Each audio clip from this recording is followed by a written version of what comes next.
Hello दोस्तों। Welcome to my YouTube channel legal vision with Ankit. तो आइए आज हम बात करते हैं इंडस्ट्रियल डिस्प्यूट एक्ट 1947। तो जैसे कि अभी इसमें हम एक चैप्टर डिस्कस करेंगे जिसका नाम है इंडस्ट्रियल ट्रिब्यूनल्स। तो इंडस्ट्रियल ट्रिब्यूनल्स के अंतर्गत जो आता है तो वो सेक्शन 7A में डिफाइंड है, जो इंडस्ट्रियल डिस्प्यूट एक्ट के अंतर्गत आता है।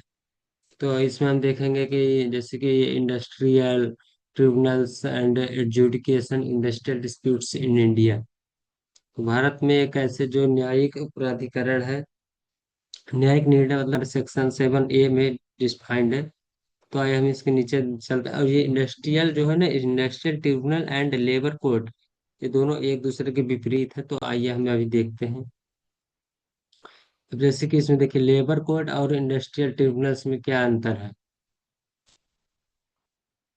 लेबर कोर्ट और इंडस्ट्रियल ट्रिब्यूनल्स में जैसे कि आप देख पा रहे होंगे कि ये लेबर कोर्ट, ये इसमें लिखा आ labour notification court in the consist official gazette constitute one or more industrial tribunals for the adjudication of industrial disputes relating to any matters specified in schedule second or third। इसमें जो schedule अनुसूची जो second और third दिए गए ये उससे related है, और इसमें बताया गया है कि ये जो ऑफिशियल गजट है उससे रिलेटेड है, जो नोटिफिकेशन देता है, और constitute one or more industrial tribunals.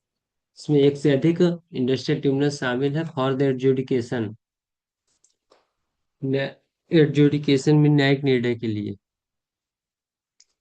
तो रिलेट करता है ये शेड्यूल सेकंड एंड थर्ड से। अब इसके नीचे देखेंगे, a person shall not be qualified, जो व्यक्ति क्वालिफाइड नहीं है appointment as proceeding officer of labour courts. एक व्यक्ति को क्या क्या क्वालिफिकेशन होना चाहिए। ही इज ए जज of a high court, high court का जज होना चाहिए। एंड सेकंड बी नंबर में आता है, ही एज ए डिस्ट्रिक्ट जज, एडिशनल डिस्ट्रिक्ट जज for a period not less then 3 years, 3 साल से कम नहीं होना चाहिए जज, वो भी डिस्ट्रिक्ट कोर्ट में। सी नंबर आता है, he has held any judicial office in India for not less than 7 years. तो इसमें बताया गया है कि judicial serve office in India not less 7 year से कम नहीं होना चाहिए जुडिशियल ऑफिस में। अब इसके विपरीत में आता है ना, जो इंडस्ट्रियल ट्रिब्यूनल्स, ये जो आता है ना, इसमें दिए गए the tribunals consist of one person to be appointed by the appropriate government. इसमें सेम चीज लिखा गया है कि वन पर्सन इसमें भी अपॉइंट किया गया जाएगा अप्रोप्रिएट गवर्नमेंट के द्वारा। And one person shall not be qualified appointment as the presiding officer as industrial tribunals unless he is a judge of high court। मतलब इसमें देखिए मेन चीज दिया गया है कि जज of high court, high court का जज होना चाहिए। और he has been a district जज, डिस्ट्रिक्ट कोर्ट का भी होना चाहिए। एडिशनल डिस्ट्रिक्ट जज अ पीरियड ऑफ 3 ईयर्स। मतलब इसमें सेम चीजें दिए गए, जैसे कि उसमें भी बताया गया कि 3 साल का, ये 3 साल का होना चाहिए लोअर कोर्ट में, जैसे कि डिस्ट्रिक्ट कोर्ट, डिस्ट्रिक्ट जज डिस्ट्रिक्ट कोर्ट में। एंड एक हाई कोर्ट का जज भी होना चाहिए।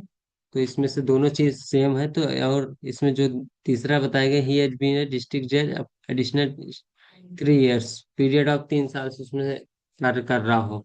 अब उसमें ड्यूटीज क्या है, पहले लेबर कोर्ट का ड्यूटीज देखेंगे जी, जैसे कि adjudicate upon the industrial disputes relating to any matters specified in the schedule second।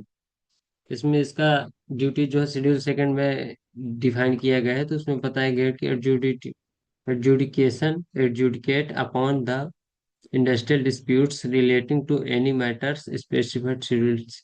इसमें दिया गया है कि it shall be submit its award to the appropriate government within a specified period if an industrial disputes is referred to an industrial tribunals.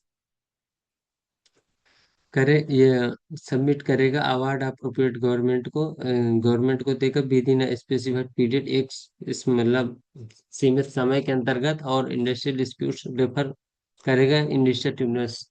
और जो industrial disputes जो है वो रेफर करेगा इंडस्ट्रियल ट्रिब्यूनल्स को। इसके बाद देते हैं तो इसमें जो आते हैं इसमें हम आते हैं लेबर कोड में, तो है ना, industrial dispute has been refer to a labour code. इसमें जो है ना, तो जो कुछ भी होगा तो इंडस्ट्रियल डिस्प्यूट वो रेफर करेगा लेबर कोड को फॉर एडजुडिकेशन, न्यायिक निर्णय के लिए, and within a specified period, एक निश्चित समय में, जैसे कि आपको पहले बताई, and it should submit award to appropriate government. और ये भी सेम उसी तरह है कि अप्रोप्रिएट गवर्नमेंट इसको लीड करेगा। तो अब इसमें हम ये लास्ट वाला जो पॉइंट बचा, लास्ट वाला, तो the award shall be writing and shall be signed by the presiding officer.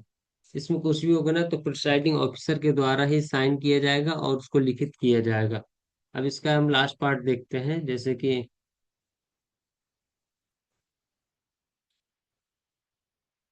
Last part में, जैसे कि हमारा और थोड़ा सा इसका थोड़ा डिफरेंस बिटवीन आएगा in labour court and industrial tribunals के बीच में। तो अभी हम देखते हैं इसका ये थर्ड पार्ट जो है, देखिए इस पैरामीटर मतलब कहाँ तक इसका पहुंच है एंड कहाँ तक इसको नापा जा सकता है, लेबर कोर्ट, इंडस्ट्रियल ट्रिब्यूनल्स। तो आइए आज हम इसको डिस्कस कर लेते हैं।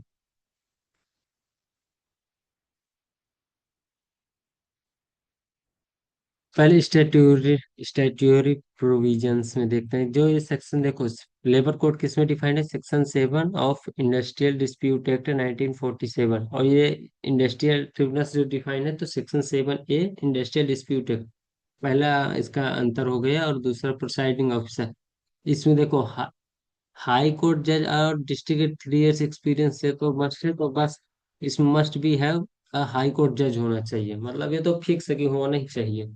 उसमें और कर दिया गया या का मतलब, और का मतलब क्या होता है कि या, दो में से एक होना चाहिए।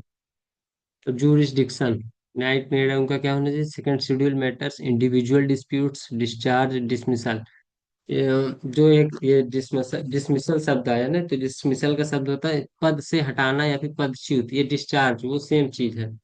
तो second schedule matters, individual disputes, व्यक्तिगत जो डिस्प्यूट्स मतलब जो मैटर होता है उनका। थर्ड शेड्यूल से मैटर वेगेज, वेगेज मीन्स उनका जो भत्ता, retrenchment, closure, collective disputes, collective disputes मतलब जो उनके ग्रुप में डिस्प्यूट्स होते हैं, झगड़े, ग्रुप में जो झगड़े होते हैं उनको कलेक्टिव डिस्प्यूट्स कहते हैं। ये दो जो होते हैं ना, ये डिस्प्यूट्स कितने प्रकार के होते हैं, तो ये दो ही प्रकार के होते हैं। पहले जो ये दिया गया है इंडिविजुअल डिस्प्यूट्स, एंड सेकंड दिए गए हैं कलेक्टिव डिस्प्यूट्स। कलेक्टिव डिस्प्यूट से दो टाइप के होते हैं, तो ये इंडिविजुअल का मतलब व्यक्तिगत जो झगड़े होते हैं, और डिस्प्यूट्स का मतलब जो ग्रुप में झगड़े होते हैं या फिर यूनियन वाले। नेचर ऑफ डिस्प्यूट्स मतलब डिस्प्यूट का क्या प्रकृति रहता है, तो वो workman disputes, simple simpler matters, जिसके अंतर्गत सिंपल मैटर आते हैं, वो जैसे individual workman disputes. And collective disputes में आते हैं policy matters, complex individual industrial issues, scope of authority limited to specified second schedule matters. ये सब हमारे सेकंड शेड्यूल के अंतर्गत ही आता है, जैसे कि लिमिटेड होते हैं सेकंड शेड्यूल मैटर्स। इसमें देखिए कि इंडस्ट्रियल ट्रिब्यूनल्स में आते हैं wider jurisdiction including modification of service conditions, ये सब आता है। और लास्ट आ गया कि रेमिडियल पावर्स, रेमिडीज कैसे मिलेंगे, तो रेस्ट्रेंटमेंट, reinstatement and compensation, inform relief, all power of labour code plus policy modification powers. तो इंडस्ट्रियल ट्रिब्यूनल्स के अंतर्गत जैसे आता है कि all powers of labour codes plus policy modification power, ये इसके अंतर्गत आता है। Thank you for watching my video.